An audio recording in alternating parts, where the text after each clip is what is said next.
My name is Jason. I am 41 years old, and for too long I lived under the illusion that patience and love could forge a family where blood did not bind us.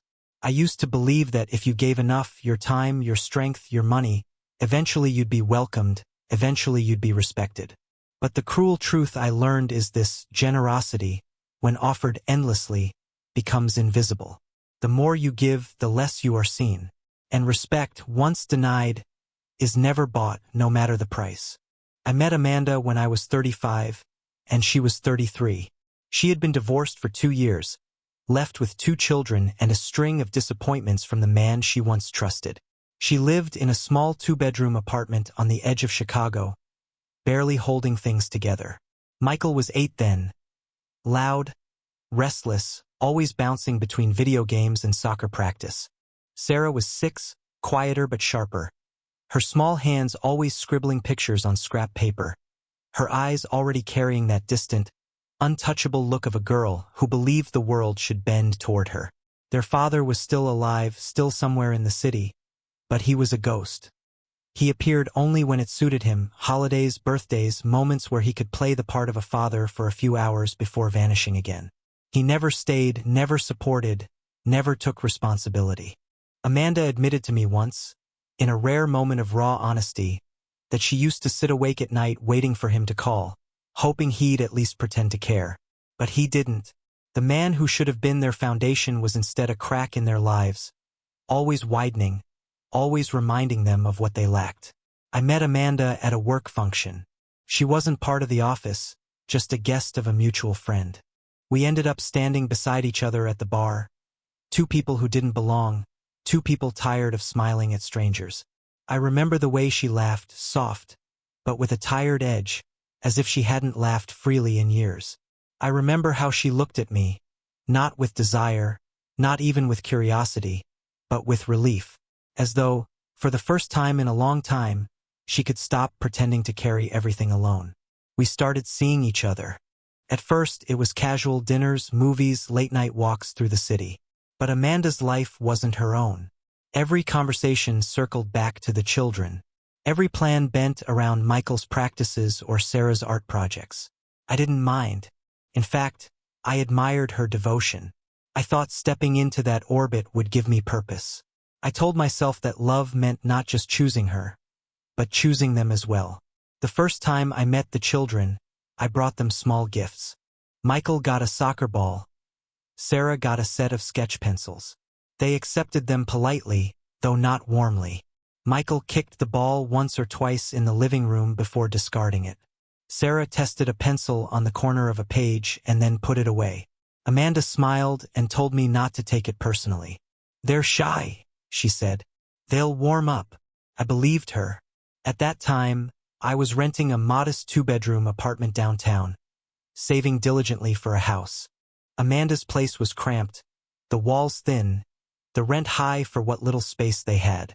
After a year of dating, I suggested we move in together. I told her I would cover the down payment on a house in the suburbs, something with enough space for the kids to grow, for her to breathe. She agreed, her eyes shining with gratitude, though there was hesitation too, as if she knew what it meant to accept such a gift. We found a 3-bedroom house with a backyard, a quiet street, neighbors who waved politely. I signed the papers. The mortgage was mine. Amanda promised she would take care of groceries and household needs. I told her that was enough. I told myself this was what love looked like, building a home together, giving without keeping score. From the beginning, I made sure the house wasn't just mine. It was theirs. I turned one room into a playroom for Michael, painted it in his favorite team colors, bought shelves for his games and toys. For Sarah, I set up an art corner in her room, with an easel, brushes, and stacks of canvas. I wanted them to see that I wasn't just moving into their lives. I was investing in them. First, it seemed to work. The house filled with laughter. Michael raced through the hallways. Sarah painted until her fingers were stained with color. Amanda seemed lighter, freer, as if a weight had been lifted. We had dinners where everyone spoke at once, noisy and imperfect but alive. We went to the park, to the movies, to school plays. For the first time in years, I felt like I belonged somewhere, like I was part of something larger than myself. But even in those early days there were cracks, small, easy to ignore at the time, but cracks nonetheless. Michael would sometimes call me Jason, in a tone that carried just enough edge to remind me I wasn't Dad. Sarah would accept my help but roll her eyes when I tried to explain something, as though I were an intruder in her world. Whenever their father did appear, unannounced, unprepared, they lit up in ways they never did for me. He could arrive empty-handed, stay an hour, and still, their smiles for him were brighter than anything I had earned through months of effort. Amanda noticed, but she didn't confront it. She told me to give them time, told me children didn't adjust overnight. I swallowed my doubts. I told myself she was right, that if I kept showing up, if I kept giving, eventually they'd understand. Eventually they'd love me not as the man who signed the checks, but as a father. Still, the little things stayed with me. Like the night Michael asked if I was babysitting, when I drove him to practice, as though I were just a stand-in until his real dad showed up. Or the time Sarah corrected a teacher at school when she referred to me as her father, saying bluntly, "No, that's just Jason." Amanda laughed it off, called it kids being kids. But the words stung. I ignored the sting. I told myself it was worth it, that love was a long game, that the investment would pay off. And so I kept going. I kept paying. I kept building. I kept giving. At that stage, I still believed in the myth. The myth that love and sacrifice were the same thing. The myth that if you gave enough, you'd be seen. What I didn't realize then was that the more invisible my sacrifices became, the more invisible I would become too. Over time, the warmth in the house faded. What had once felt like a beginning began to sour in small, quiet ways that no one noticed but me. Michael stopped saying thank you when I bought him things. Sarah no longer asked for help with her paintings. If I offered, she'd roll her eyes, muttering that I didn't get it. It was subtle at first, but day by day the distance grew. They learned to treat my efforts as background noise, the way a faucet drips until you no longer hear it. When their father disappeared for months at a time, I was the one filling in the gaps. I drove Michael to soccer practice, stood in the cold on Saturday mornings to watch his games, and patched up his bike when the chain broke.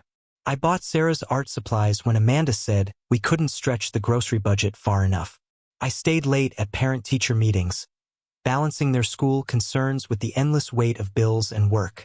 And yet, when people asked about their family, they only ever mentioned their mother and each other. I was invisible, a shadow in my own home. The biological father, the man whose absence carved holes in their lives, was still treated as something holy. The kids worshipped him with the kind of loyalty children reserve for those who abandon them. When he did show up, empty-handed but smiling, they lit up in ways I never inspired. He would make promises he never kept. Vacations he couldn't afford, gifts he'd forget to buy, phone calls that never came. And still, he was the father, the irreplaceable one. I was the man who stood in when he didn't, the man who paid for what he would not. Amanda rarely addressed it. When I tried to raise my concerns, she brushed them off with tired excuses. "They're still adjusting," she'd say. Or, "They'll come around." I wanted to believe her, but every day the silence grew heavier. Every day I felt more like a tenant than a father. When Amanda and I finally married, I thought it would change something. I thought the title of husband, the vows spoken in front of God and family, would anchor me in their eyes as more than just Jason. I convinced myself that the ring on Amanda's finger would ripple outward, commanding respect from her children. The wedding itself was small. Close friends, Amanda's family, my side limited to a few relatives who had already warned me to be careful. I paid for nearly everything, the venue, the catering, the photographer. Amanda's mother contributed a cake, and Amanda insisted on handling the decorations with Sarah's help. I remember watching Sarah string flowers and thinking maybe, just maybe, she was starting to see me as part of her life. That illusion shattered before the night ended. During the reception, as I stood by the bar, I overheard Sarah talking to one of her friends. Her voice carried easily over the music, careless and sharp, the way only a teenager can be. She said, "Yeah, Mom married Jason. He pays for everything, makes sense. Not, he's good to us. Not, he takes care of us. Not, we love him. Just, he pays. The words struck harder than any blow. 6 years of being there for her, of paying for art classes, of standing in her corner when her father vanished. And in her eyes, I was nothing more than a wallet with a face. I stood frozen, the laughter of other guests buzzing around me, while Sarah's words burned into my skull. She didn't even mean it cruelly. It was worse than that. She meant it casually, as if it were the plain truth, as obvious as the sky being blue. I was not family. I was not father. I was resource. I drank that night more than I should have, numbing myself with whiskey while Amanda danced with her relatives. I looked at her, radiant in her dress, smiling like the world was whole, and I wondered if she had ever seen me differently, or if she, too, had married me because I made things easier. The days after the wedding should have been a honeymoon. Instead, they were a slow unveiling of what had always been there. Michael grew bolder in his indifference. He no longer thanked me for rides or meals. Sarah grew sharper, her teenage scorn blossoming into something that stung every time she looked at me. And Amanda? She continued to excuse it. They're kids, she said. They don't mean it. But words, once spoken, reveal truths that can't be buried again.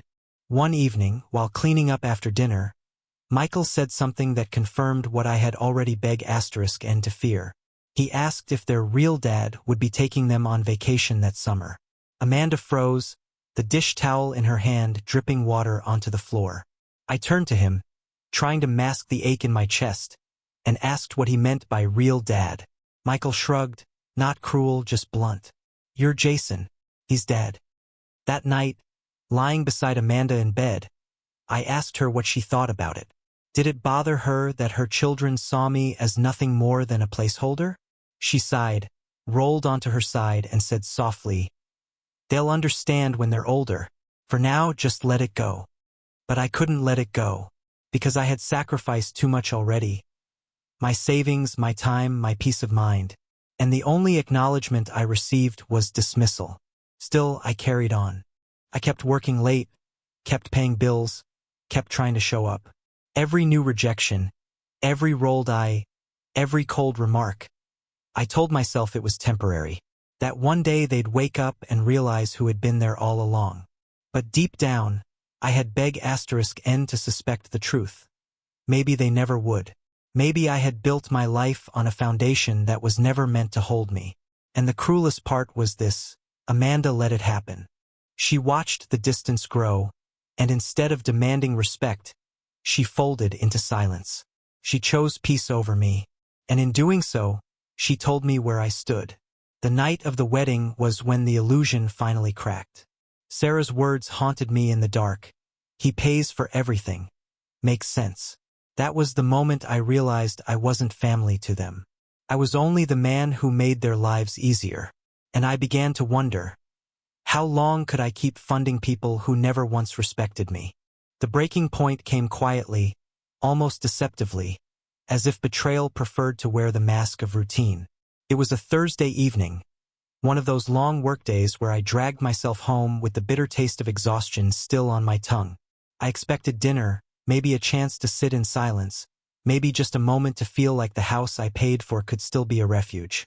Instead, I opened the door and found Amanda's mother sitting on the couch with her shoes off, already settled in as though she had always lived there. Her suitcase was tucked neatly against the wall. I blinked at the sight. What's going on? I asked, my voice sharper than I intended. Amanda emerged from the kitchen, wiping her hands on a towel. Oh, I didn't get a chance to tell you. Mom's moving in. Just for a while. The words landed like a stone in my chest. Moving in? She nodded, casual, as though she were announcing a grocery delivery. Yes, she's been having trouble keeping up with her apartment. It's too much for her alone. This way, she can save money, be closer to the kids, help out around the house. I looked at her, stunned. And when exactly was I supposed to be part of this decision? Her smile faltered. Jason, she's my mother. This is my house, my family. You don't need to make it complicated. My house, my family. The words rang louder than her voice. In that instant, Everything I had ignored for years came rushing back. The cold shoulders, the eye rolls, the silence when I begged for recognition. All of it pointed to the truth she had just spoken aloud. In her eyes, I was not part of the family. I was just the provider who made it all possible. I turned slowly toward her mother, who sat staring at the television, deliberately avoiding my eyes. She didn't even look embarrassed, as though she, too, believed I had no say. As though my labor and money were obligations, not choices. My voice came out low, deliberate. "You should have asked me." Amanda's jaw tightened. "Don't start this tonight. It's already done. She's staying." And with those words, the final thread snapped. That night, after everyone was asleep, I sat in the dark living room with the weight of years pressing against my chest. The house was silent except for the ticking of the clock and the muffled hum of the refrigerator. I stared at the family photos Amanda had insisted on hanging. Pictures of the kids, of her, of gatherings where I always stood slightly off to the side. Even in the photos, I was background. It hit me then with crushing clarity. I had become a stranger in the home I paid for. I went upstairs, packed a suitcase with only what I needed. Clothes, documents, the essentials, and walked out without waking anyone. I left every bill, every mortgage statement, every utility payment in a neat stack on the dining table. On top, I left a single note. "From now on, this is your responsibility. This is your family. Let them pay for it." The slam of the front door echoed through the empty street as I carried my suitcase to the car. For the first time in years, I felt the air taste different. Not sweet, not free, but sharp, like the first breath after suffocating. The fallout was immediate. Within a week, the internet was cut off. Michael, who spent every waking hour online, erupted in fury when he realized the Wi-Fi had gone dead. He shouted at Amanda, slammed doors, cursed the very walls. She tried to calm him, but the truth couldn't be hidden. I had been the one paying for it all. Without me, the silence of disconnection swallowed their world. Then came Michael's car insurance. The bill went unpaid, the policy canceled. His car sat in the driveway useless while his friends drove past. He raged at Amanda, demanding to know why she wasn't fixing it, why she couldn't just call Jason. Sarah's art classes followed. The monthly payments stopped, and the studio sent a notice. Amanda tried to cover it, but groceries and utilities devoured her paycheck. Sarah came home with her sketchbooks slammed against her chest. Her eyes burning with tears she refused to let fall. She locked herself in her room, her silence louder than any scream. And Amanda, proud, stubborn Amanda, called me. The first call came 2 weeks after I left. I ignored it.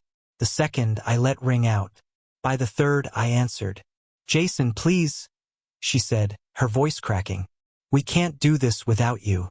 The kids. The kids made it clear I wasn't their father," I said flatly. "And you made it clear this wasn't my house. Now you live with the truth." Her voice rose, frantic. "Don't punish them for being children. They're just kids, they don't understand what they're saying." I let the silence hang. "Then you should have taught them," she begged. She promised things would be different. She asked me to come home, to pick up where I had left off. But I stayed firm. I had kept every receipt, every bill, every dollar I had poured into their lives. The total was staggering, a ledger of years wasted. And with that ledger in hand, I realized the truth I had been denying all along. I hadn't been building a family. I had been funding strangers who never respected me. The phone calls kept coming. Amanda tried guilt, then anger, then desperation. Each time, I repeated the same words. "You told me this wasn't my family. Now you're right." And each time, her silence grew longer, her breathing heavier, as though she finally began to understand the cost of her choices. Michael stopped calling me altogether. Sarah sent one message, short, sharp, filled with the scorn of a teenager who thinks love is endless. "You're selfish." I didn't reply. I didn't need to. Her words only confirmed what I already knew. Amanda's mother stayed silent, but I heard through mutual acquaintances that she had become a burden rather than a savior. She ate. She complained. She offered little help. And Amanda, for all her talk of my house, my family, now carried the weight she once shifted onto me. For the first time, I watched from the outside as the structure I had built collapsed without me. And though the sight was bitter, it was also liberating. I no longer belonged to a family that had never accepted me. I no longer carried the weight of people who saw me only as a wallet. I had walked away, and in doing so, I had finally drawn the line they had dared me to. The line between being used and being respected. And I knew, with cold certainty, that I would never step back across it. After I walked out, I rented a small apartment downtown. A place stripped bare of memories, stripped of anyone else's needs but my own. One bedroom, one window overlooking the traffic below, walls unadorned except for the silence I had longed for. It wasn't luxury, not compared to the suburban house I'd poured myself into, but it was peace. For the first time in years, I woke to quiet. No slammed doors, no muttered insults, no reminders that I was just Jason. I kept working, kept living, and for once, everything I earned stayed mine. There was no longer a hole I poured my money into. I could breathe. I could save. I could think of a future that belonged to me, not to children who spit on my name. Months passed before Amanda reached out again. Her tone had shifted. No longer demanding, no longer angry, it was desperate. Her mother, the one she had chosen over me, was not helping. The bills had piled higher than she could climb. The kids were faltering. Michael's grades had dropped. Sarah had stopped going to her art classes altogether. "Jason," she texted one evening, "we need you. The kids need a stable man in the house." Stable man. Not husband. Not father. Just stability. Like I was a piece of furniture she had misplaced. I stared at that message for a long time, the glow of the phone cold against my hand. I thought of all the years I had played that role, all the years I had given and given only to be told I was nothing. And then I set the phone down and walked away. Weeks later, I saw Amanda at the grocery store. She looked exhausted, lines carving into her face that hadn't been there before. Her clothes were wrinkled, her hair tied in a loose knot, as if she hadn't cared to look in the mirror before leaving the house. She noticed me, froze, then forced a smile. I nodded once and walked past her. No words, no reunion, just silence between us, heavier than any argument. The children avoided me altogether. When Michael saw me once in the parking lot, he looked down and pretended to be on his phone. Sarah, once so proud in her scorn, now couldn't meet my eyes. Their silence was not apology, not even acknowledgement. It was fear. Fear of the man who had finally proven he could walk away. I heard through others that their father had resurfaced briefly. He had shown up with promises again. Promises of fixing things, of helping, of being there this time. But promises were all he had. Within weeks, he vanished as always, leaving Amanda holding the wreckage. Still, in the children's eyes, he remained the father. They would never call him selfish, never cut him with the words they gave me. Blood excused him. My labor condemned me, but I had stopped bleeding for them. Life moved on. I met someone new, Emily. No children, no baggage from another man's ghost. From the first day, she gave me what Amanda and her kids never had. Respect. It was simple things at first. Listening when I spoke, thanking me for small gestures, looking at me not as a resource but as a man. The weight I had carried for years fell away in her presence. With Emily, there was no comparison, no silent judgment, no cruel reminder that I wasn't real. She looked at me as if I mattered, and for the first time in a long time, I believed it. Sometimes, late at night, I think of the house I left behind. I imagine Michael sitting in his room, frustrated with his frozen phone plan. I imagine Sarah staring at a blank canvas, unable to afford the paints she once took for granted. I imagine Amanda pacing the kitchen, bills spread across the counter, her mother muttering complaints in the background. I picture the moment she finally understood that I had not been optional, that the life she built rested entirely on the man she dismissed. But I don't feel guilt, because love without respect is slavery, and I had been a slave long enough. The last time Amanda reached out, her message was longer than before. She wrote about the children, about how they missed me, about how they didn't know how to express it. She wrote about the mortgage, about how her mother was draining her instead of helping. She wrote about regret. Jason, she ended, I was wrong. We need you back. Please. I didn't reply, because what she wanted wasn't me. It was my labor. She didn't want a husband. She wanted a safety net. The children didn't want a father. They wanted the man who paid for their comfort. None of it had changed. The words were different, but the truth was the same. I learned that sometimes the most loving choice isn't to keep giving. Sometimes the most loving choice is to walk away from where you're not respected, so you can finally give that love to yourself, or to someone who values it. Now, when I see Amanda in passing, we nod, nothing more. Her eyes are tired, mine are clear. She lives with the weight of her choices. I live free of them. Do I regret leaving? No. Do I regret the years wasted? Every day. But regret isn't enough to drag me back into chains. Because I know now what I should have known from the start. You cannot buy respect. You cannot purchase love. You cannot invest enough to make people see you as family if they've already decided you are nothing. And so, I live my life with Emily, with peace, with respect. The ghost of Amanda's family lingers, yes, but only as a reminder. A warning. A scar I carry so I never repeat the same mistake. The truth is simple. I was never their father.